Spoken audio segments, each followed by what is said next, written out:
నేడు కరీంనగర్లో బీఆర్ఎస్ కదనబేరి భారీ బహిరంగ సభ జరగనుంది. ఉద్యమం నుంచి కలిసి వచ్చిన కరీంనగర్ గడ్డ నుంచే బీఆర్ఎస్ అధినేత మరోసారి కదనబేరిని మోగించబోతున్నారు.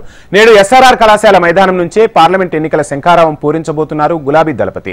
1,00,000 మందితో భారీ బహిరంగ సభ నిర్వహించనుండగా ఆ మేరకు బీఆర్ఎస్ నాయకులు అన్ని ఏర్పాట్లు చేస్తున్నారు. ఇప్పటికే అంతా సిద్ధం చేయడంతో పాటు నగరాన్ని గులాబీమయం చేశారు. రాబోయే పార్లమెంట్ ఎన్నికల్లో గెలిపే లక్ష్యంగా అధినేత కేసీఆర్ శ్రేణులకు దిశానిర్దేశం చేయనున్నారు.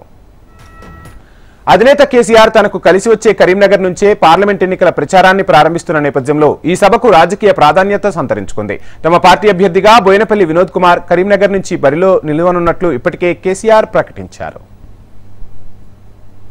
అధికారంలోకి వచ్చిన కాంగ్రెస్ పై 3 నెలల్లోనే వ్యతిరేకత కనిపిస్తోందని బీఆర్ఎస్ నాయకులు ఆరోపించారు. వచ్చే పార్లమెంట్ ఎన్నికల్లో ఈ పరిస్థితులను తమకు అనుకూలంగా మలుచుకుని అత్యధిక స్థానాల్లో గెలుపు బావుట ఎగరవేయాలని బీఆర్ఎస్ అధిష్టానం భావిస్తోంది. ఈ నేపథ్యంలో కరీంనగర్లో కదనబేరి సభకు అత్యంత రాజకీయ ప్రాధాన్యత సంతరించుకుందంటున్నారు రాజకీయ విశ్లేషకులు. పార్టీ అధినేత చేసే ప్రసంగాన్ని వినేందుకు యావత్ రాష్ట్ర ప్రజలు ఉత్కంఠగా ఎదురు చూస్తున్నారు.